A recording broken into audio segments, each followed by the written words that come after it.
So, good morning or good night, depending on where you are in the world. And welcome to another interview of the Shield Dude on a Couch. I'm your host, Hector.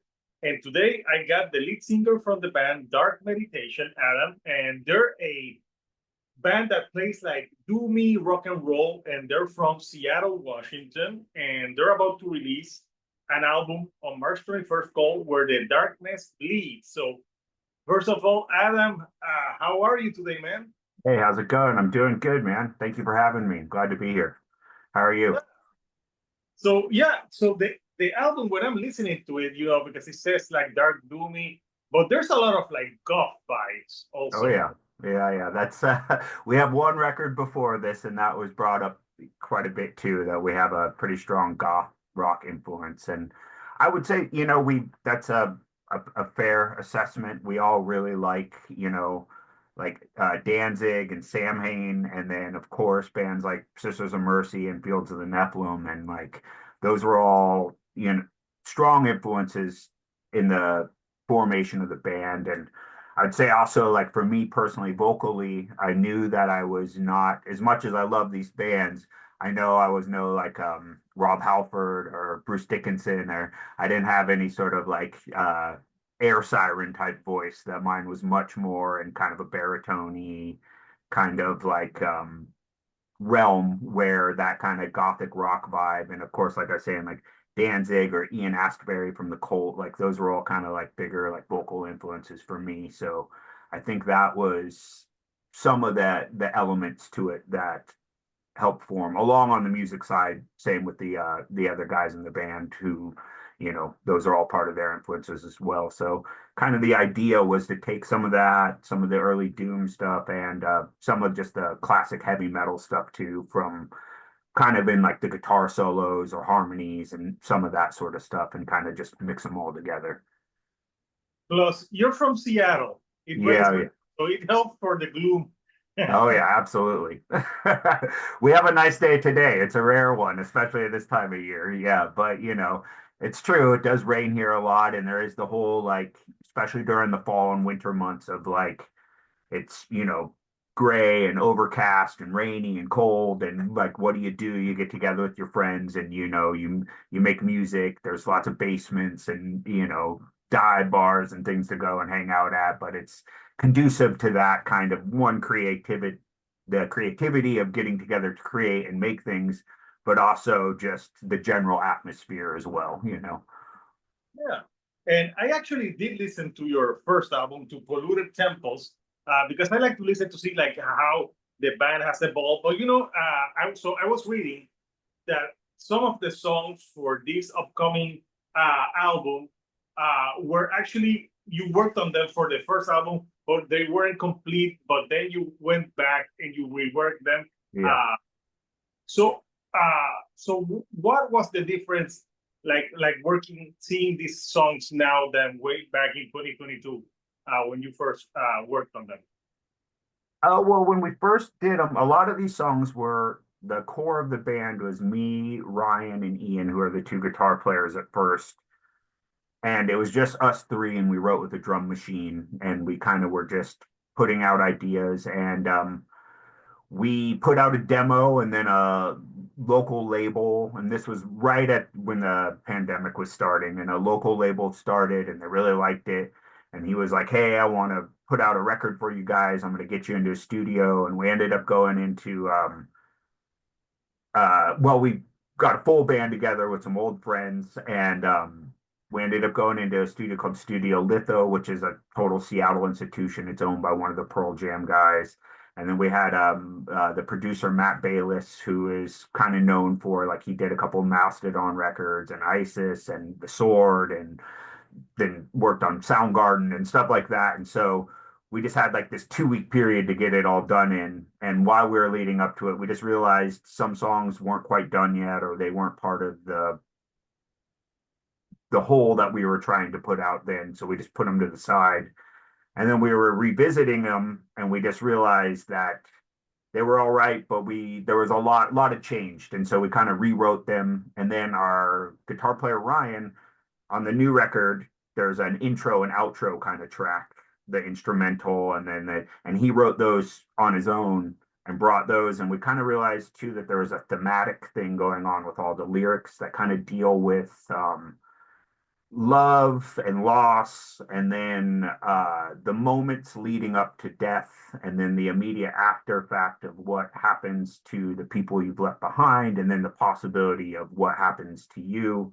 And so there was a loose kind of thematic story, and then those instrumental pieces, and then so we kind of worked everything together into kind of a looser concept type of a record. And so everything kind of grew out of that and morphed and then became the final on this. So they share some of the initial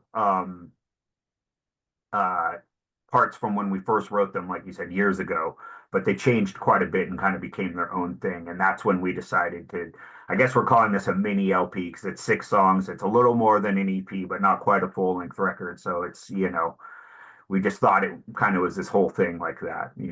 What's the length time? Because it doesn't say motion. It's 23, a little over 23 minutes. So it's not, it's right in that line, so. Yeah, that's EP or LP because, for example, Alice in Chains, Jar of Flies is 30 minutes and it's considered an EP. I don't know, it's confusing sometimes. Yeah. Hey, if we were a grindcore band or something like that, then we'd have a super long record. So grindcore for long record. So it's a mini album. And so, I think the moral of this is like, if you have songs left over, don't throw them out. Yeah, they can always change and morph. Yeah, you spend time on these things. We all work on our creative pursuits, and you never know when you sit on something and bring it back what it might turn into. Yeah, so it's like a concept of love and hurt. It's very goth. Yeah. That, and you said Glenn Danzig. There's a song on this record that I was listening to. I'm like, this sounds like Glenn Danzig. Sure. Yeah. And with that, not with the Misfits. I can't remember the name of the song now, but right now you do have there's a single, and it's "I Am the Hunter," which is the second track on the record. Yeah. So tell me a little bit about "I Am the Hunter." That was the music. So a lot of the way that this works is that one of the guitar players kind of comes up with the general music, brings it, and then it's reworked by everybody in the band and kind of gets changed. And then I put lyrics to it. And that was one of the first songs we wrote as a band when we first started. And of course, the version on this has become drastically different than the original one. But Ian, one of the guitar players, came up with that, brought it, and I just had some lyrics around, and it was kind of me at the time thinking about just the pursuit of somebody in a relationship and the extremes that you will go to for that person. And then especially if it becomes something more like if you become married or something like that, and like what you would do for them and what you would want if they died, or the extremes that you would do to bring that person back or to follow them and be together with them again. So it was kind of, that was the whole thought process of those lyrics, and then kind of put through a story sort of mode instead of something like super personal. But the general idea there was the pursuit of love and somebody you really care about, and what happens if you lose them, and what the extremes you would go to get them back. And then so those kind of all came together through, that's the lyrical side. And then the music, was just worked out by the guys. And then I also got to say our drummer Will recorded this whole record, and then we did it in collaboration with Matt Bayless again. And so we've kind of got a whole system where each one of us handles different parts of the creative aspect, and then we all kind of come together to make the whole of it. And so that's also, there's like a music video that goes along with it, and that kind of shows that's kind of the idea. It's with live footage and different things, but then it kind of shows a general like procession of death as it's happening and as you ascend into the next world or whatever, and what you will do to be able to be with this person, or to have them back in your life, or to join them on the next side of things. So that's the loose kind of concept of it. That is pretty deep. Are you married, man? I am, yes. That like your wife's gonna say like, "It's not till death, man. You gotta find me wherever I am in the end." Yeah, yeah, Well, yeah, it's very, like some of the lyrics too, like listening to it, it remind me not musically, but I used to love the band Him. oh Uh, yeah, he's very like like Bill Battle, he's like that sure, boy. Uh, yeah, so yeah, like I could tell the themes. And then you have a song called after I Am the Hunter. You have Call of the Beast. yeah, So you go from one end to the other one because there's some rocking stuff on this. yeah, yeah. So what would you say is what's the evolution from polluted temples to this one? Like what do you think has changed for you as a band? I think, we've just gotten a little more comfortable with writing and everything. And I think on this one, I think sonically too, it's a bigger sound. We kind of figured out more the sound in our head that we wanted to get down onto, the recording. And it was also, we've now, like I said, when we first started this band, we recorded that whole first record in 2 weeks and we'd never played a show. And it was during and it was during the pandemic. And so, at that time we had never even had any live experience together, and so now getting more comfortable in that sort of way has definitely increased the confidence of being able to do everything. And I think there's more of a, when you're first starting out, you have an idea of what you want the band to be, the overall themes of it and kind of the whole package, but you don't really start learning those things until you do it for a while. So I think that those have started to come together. And kind of like you were saying with like Call to the Beast, like definitely like some goth rock and stuff like that is an influence, but we also really like, some early heavy metal and stuff. And I would say specific what Yeah. people want to say, like I would call like first wave black metal, which would be bands like Merciful Fate or Celtic Frost, Venom, early Bathory, stuff like that. Like that was an influence on the band too. Not vocally so much, but some of the music, like just that dark intensity. And we thought that kind of paired well with some of the gothic-y kind of vibes as well. And I gotta say, you brought up Him, which was also, I wouldn't say, yeah, definitely not vocally, but that was, I loved that band in high school. That was like a bit of an influence at some time, but also all of us, we've all known each other for quite a while, and some of us kind of grew up in the punk scene first, and then kind of went over there and moved into metal and more hard rock, and then also just being from the Seattle area, like the whole grunge thing and bands like Alice in Chains and stuff like that have been, that was like when we were in early elementary school when all that stuff was going on. So it was like a really, over our heads our whole lives in a way. So it's like all those things kind of tied together to get us to the point that we're at now. And I just think it's a progression. Yeah, totally. So I know you did the album artwork, right? Yeah, I did. So I work as a illustrator and art director in the gaming industry, and I do a fair amount of art for other bands and stuff like that too. And so this piece is I this is actually a bit of collage and illustration, and so some of the elements within this come from the 16th century, and it's wood gravings, and the original artist is unknown. And so, and I thought looking at it, it really encapsulated the themes of kind of like where I was talking about of those of this is essentially represents a funeral wreath, and then the time is fleeting with the hourglass and the reaper, the scythe coming in. And so I collaged some elements together, then redrew, and then made it into a complete package to kind of represent one, maybe an engraving on a tombstone or a funeral wreath that would be laid across on a coffin or something like that. And these elements all kind of come together to represent the story that is being told throughout the record. Yeah, and it's a pretty cool artwork. So, you know what's funny? You work in the gaming industry, and the other day I interviewed a band, and he also worked in the gaming industry, but in Europe. So, Oh wow. but What band? I can imagine you doing some like RPG. That I work in the RPG industry, so you are dead on. Yep. Yeah, yeah, that's super cool. And yeah, maybe you can pitch some of the music, like, hey, I got this music. Yeah, yeah. We'll get it in the background of a video or something. Yeah.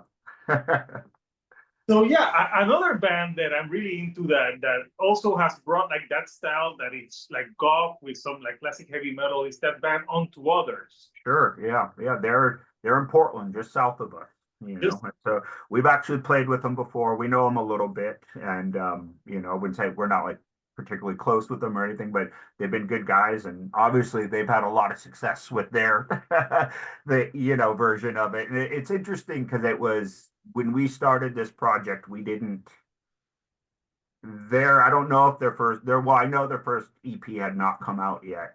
And and I wouldn't say I think we share influences, but I don't think we're the sound really the same. They definitely have their own sound, as do we. And but it others. was funny when it came out, we were like, oh man, like here's a similar vibe going on. And it's that Northwest gloom. It's these gray skies, and I hate being here this time. So Even though you guys are in grunge, I can hear some of that Seattle, like at least sure. like an Alice in Chains. Yeah, yeah. I mean, that's a huge influence. I was, one of our collectively shared favorite bands.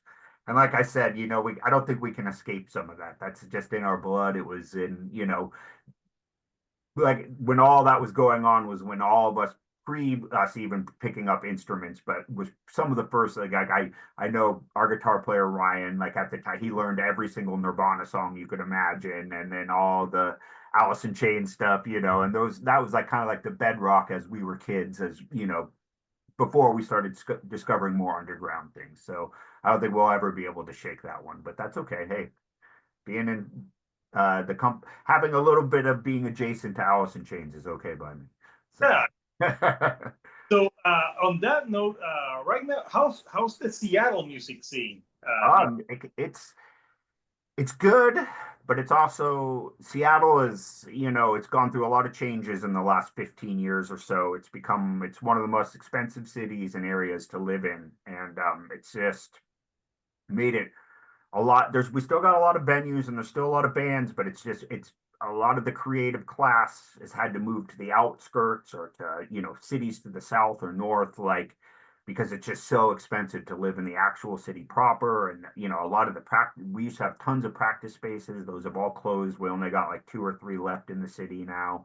And so, but there's a lot of really good bands. There's been kind of a really big death metal explosion in the city, which is kind of around the country world slash that's been kind of one of the bigger waves that's happened again. But we have some really good booking company called Hierophant that brings a lot. The label that we were on called Satanic Royalty, who also does booking, they bring in. And then saying like the goth wise, one of my favorite current goth bands called Nox Novacula is from Seattle, and they've been gaining in popularity. And there's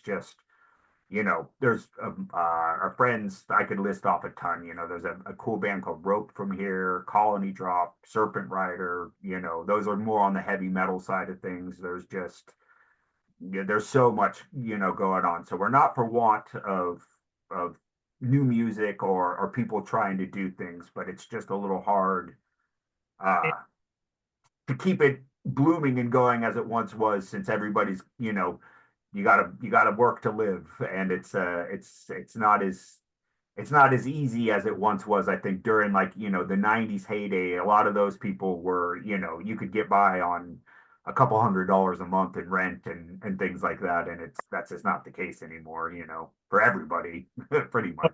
But Here in Puerto Rico as well, it's more expensive than ever. But at least it's fueling you guys in Seattle, the bands, to be pissed. yeah, yeah, true, exactly, yeah, yeah. Well, hey, that brings the fire. And I gotta say, really, quick shout out. I have friends in a band called Emmy Pop, and she's from Puerto Rico, and she's been killing it in the Seattle area. It's kind of like a more power pop kind of thing, but she's a transplant from that area, and What's her name? she goes by Emmy Pop. Oh, P-O-P is the yeah, and it's but and and the drummer plays living. But What was she's from Puerto Rico, but yeah, that yeah. means freezing. What was that? I'm sorry. That means she might be freezing because Yeah, because of the weather, for sure, you know. to having like not that cold weather. Even though I never been to Seattle, but I want to go because I grew up on those 90s. Sure. Yeah. I want to go there. Some of the landmarks are still here, but it's, you know, the city's changed quite a bit. But hey, if you can make it in the summertime here, it's beautiful. It's, you No, know, no, degrees, all sunny. Yeah. So I will go in the summertime. So yeah, where the darkness bleeds out, March 21st. Which label is gonna? we're putting this one out ourselves. We were in talks with some people, but we decided to save that for the next full length. And we're playing this festival called Hell's Heroes in Houston, which is this big metal festival. And so we wanted to have vinyl for that. And so we did a small run press that we're gonna bring to that. And then we have this festival called Northwest Tear Fest here in Seattle that happens in May with bands from all over coming. And so we wanted a special edition vinyl that's only going to be available at these festivals and from us live. And then a couple will be thrown up on Bandcamp. And then we're going to look into the next process for the next full length, which is being worked on right now. So, but for right now, we did our own label called appropriately named Carry on the Gloom, which is kind of a Seattle reference in that way. So yeah, Carry on the Gloom. But yeah, Gloom has been another band that you guys have like. I know they're very influential. Tribulation. sure, yep, absolutely, yeah. That was, and that, you know, yeah. There's just we all kind of, you know, they're from Sweden. There's some of that northern darkness there too, I think. So that that was, you know, a lot of that. I think we all kind of shared some of the same groundworky type bands, and you know, and then yeah, they've totally transitioned into that more gothic sound on their new record too. Oh yeah, That's, for one, they went full goth. yeah. I don't. We didn't go full. I don't think we Oh, ever will go full. But like that's, you know, have yeah, a mix of that heavy metal. No, not full goth. I like when it's a mixture. sure, yeah, me too. Yeah. It's more fun. So yeah, so it seems like the music you're working on now, will you probably put out this year, or are you looking more for next year? I'm assuming, you know, I'm assuming it'll probably be early next year because we have a, you know, we're doing like a series of album release shows kind of around the Northwest, these festivals, and then we're going to work on recording and getting all of this. And by the time it's all done, artwork, and we talk to labels and stuff, I bet it will probably be at some point next year. That's, you know, that's, Like this was like the appetizer. yeah. So it's a cool mini album. I enjoyed it. So Adam, before I let you go because I know you have more of this to do. Anything that you like to say to the fans before we go? I'm just going to say if anybody sees this and they're going to Hell's Heroes or Northwest Tear Fest, come out and say hi. It'd be great to see you. And just anybody that checks this out, appreciate you guys taking the time to check out the record. And yeah, hope to see you maybe out on the road. And just really thank you, Hector, for taking the time and interest to talk to us today about this. And appreciate it, man. Yeah, well, thank you, man. So yeah, so people, there's still a lot of cool music from Seattle coming out. So yeah, the albums, the bands putting out themselves. You have to go to the shows to get them. If not, then you're screwed. So until next time, couchers, this is Hector, the Shield Dude on a couch, and I'll see you all right here on the couch. Thank you.